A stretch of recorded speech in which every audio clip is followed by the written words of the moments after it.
ಸರ್ಕಾರಿ ಹುದ್ದೆ ಆಕಾಂಕ್ಷಿಗಳಿಗೆ ಮತ್ತೊಂದು ಬಿಗ್ ಶಾಕ್ ಎದುರಾಗಿದೆ. ಮೊದಲೇ ನೇಮಕಾತಿ ವಿಳಂಬದಲ್ಲಿ ಆಕಾಂಕ್ಷಿಗಳಿಗೆ ಭಾರಿ ನಿರಾಸೆ ಆಗ್ತಾ ಇದೆ. ಆದ್ರೆ ಈಗ ಮತ್ತೊಂದು ಬಿಗ್ ಶಾಕ್. ಸರ್ಕಾರಿ ಹುದ್ದೆ ಆಕಾಂಕ್ಷಿಗಳಿಗೆ ಮತ್ತೊಂದು ಬಿಗ್ ಶಾಕ್ ಎದುರಾಗಿದೆ. ಮೊದಲೇ ನೇಮಕಾತಿ ವಿಳಂಬದಿಂದಾಗಿ ಆಕಾಂಕ್ಷಿಗಳಿಗೆ ಭಾರಿ ನಿರಾಸೆ ಆಗ್ತಾ ಇದೆ. ಎಸ್ಸಿ ಒಳ ಮೀಸಲಾತಿ ಬಿಲ್ ವಾಪಸ್ ಕಳುಹಿಸಿದ ಗವರ್ನರ್. ಬಿಲ್ ವಾಪಸ್ ಹಿನ್ನೆಲೆ ನೇಮಕಾತಿ ಪ್ರಕ್ರಿಯೆ ಮತ್ತೆ ವಿಳಂಬ. ಸ್ಪಷ್ಟೀಕರಣ ಕೇಳಿ ಬಿಲ್ ವಾಪಸ್ ಕಳಿಸಿದ್ದಾರೆ ಗವರ್ನರ್. ಖಾಲಿ ಹುದ್ದೆ ನೇಮಕಾತಿ ಪ್ರಕ್ರಿಯೆ ಮತ್ತೆ ನೆನೆಗುದಿಗೆ.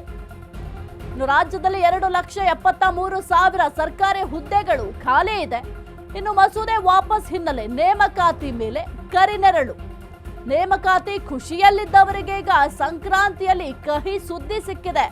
ಸರ್ಕಾರಿ ಹುದ್ದೆಗಳ ನೇಮಕಾತಿಗೆ ಸಿದ್ಧತೆಯನ್ನ ಸರ್ಕಾರ ಮಾಡಿತ್ತು.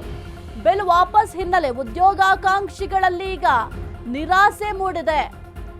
ಇನ್ನು ಮುಖ್ಯವಾಗಿ ಈಗ ಎಲ್ಲರೂ ಕೂಡ ಆಸೆ ಪಡ್ತಾ ಇದ್ರು, ಒಂದು ಸರ್ಕಾರಿ ಹುದ್ದೆಗಳ ಆಕಾಂಕ್ಷಿಗಳಾಗಿದ್ರು. ನಮ್ಗೆ ಅಟ್ಲೀಸ್ಟ್ ಒಂದು ಸರ್ಕಾರಿ ಕೆಲಸ ಸಿಗುತ್ತೆ ಅಂತ ಕನಸನ್ನ ಕಾಣ್ತಾ ಇದ್ರು. ಆದ್ರೆ ಈಗ ಸರ್ಕಾರಿ ಹುದ್ದೆಗಳ ನೇಮಕಾತಿ ವಿಳಂಬ ಆಗುತ್ತೆ. ಒಂದು ಬಿಲ್ ವಾಪಸ್ ಹಿನ್ನೆಲೆ ನೇಮಕಾತಿ ಪ್ರಕ್ರಿಯೆ ಈಗ ಮತ್ತೆ ವಿಳಂಬ ಆಗುತ್ತೆ.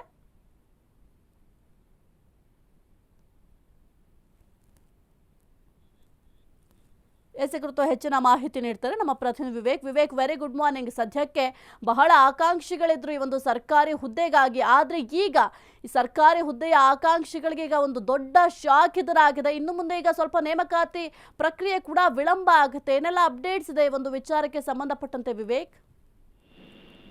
ಸಾಹಿತ್ಯ ಕಳೆದ ಒಂದಿಷ್ಟು ವರ್ಷಗಳಿಂದ ಸರ್ಕಾರಿ ಹುದ್ದೆ ತೆಗೆದುಕೊಳ್ಬೇಕು ಅಂತ ಯಾರ್ಯಾರು ಆಕಾಂಕ್ಷಿಗಳಿದ್ರು, ಯಾರ್ಯಾರು ಒಂದ್ ರೀತಿಯಾಗಿ ಖುಷಿ ಪಡ್ಕೊಂಡಿದ್ರು, ಇನ್ನೊಂದು ಸರ್ಕಾರಿ ಹುದ್ದೆಯಲ್ಲಿ ನಾನ್ ಕೂಡ ಸೇರ್ಕೊಳ್ತೀನಿ ಅಂತ, ಅವ್ರಿಗೆಲ್ಲರಿಗೂ ಕೂಡ ಬಹುದಿನಗಳಿಂದಾನೇ ಅಂತಾನೆ ಹೇಳ್ಬೋದು, ಬಹು ವರ್ಷಗಳೇ ಅಂತಾನೆ ಹೇಳ್ಬೋದು.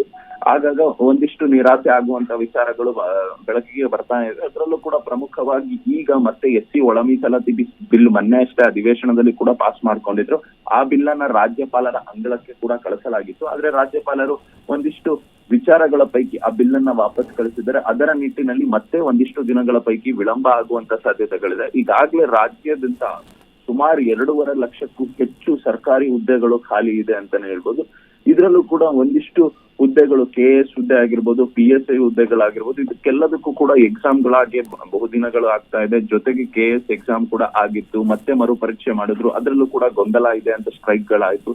ಈ ರೀತಿಯಾಗಿ ಸರ್ಕಾರ ಎಲ್ಲೋ ಒಂದ್ ಕಡೆ KPSC ಎಕ್ಸಾಮ್ಗಳು ಯಾವುದೇ ಒಂದು KPSC ಎಕ್ಸಾಮ್ ನಡೆಸೋದಕ್ಕೂ ಕೂಡ ಸರಿಯಾಗಿ ಆಸಕ್ತಿಯನ್ನ ತೆಗೆದುಕೊತಿಲ್ವಾ, ಅಥವಾ ಎಲ್ಲಾದ್ರೂ ಎಕ್ಸಾಮ್ ನಡೆಸಿದ್ರು ಕೂಡ ಪೂರ್ಣ ಪ್ರಮಾಣದಲ್ಲಿ ಅವರ ಎಫರ್ಟ್ಸ್ ಗಳನ್ನ ಹಾಕ್ತಿಲ್ವಾ ಸರ್ಕಾರ, ಏನ್ ನಡೀತಿದೆ ಅನ್ನೋದೇ ಒಂದಿಷ್ಟು ಗೊಂದಲ ಆಗಿದ್ರೆ ಮತ್ತೆ ಇದು SC ಬಿಲ್ ಇಂದ ಈಗ ವಿಳಂಬ ಆಗ್ತಿರೋದು ಸರ್ಕಾರಿ ಹುದ್ದೆಗಳು ಪಡಿಬೇಕಂತ ಯಾರಿದ್ರು ಅವ್ರಿಗೆಲ್ಲರೂ ಕೂಡ ಒಂದ್ ರೀತಿಯಾಗಿ ನಿರಾಸೆ ಉಂಟು ಮಾಡಿದೆ ಸಾಹಿತ್ಯ.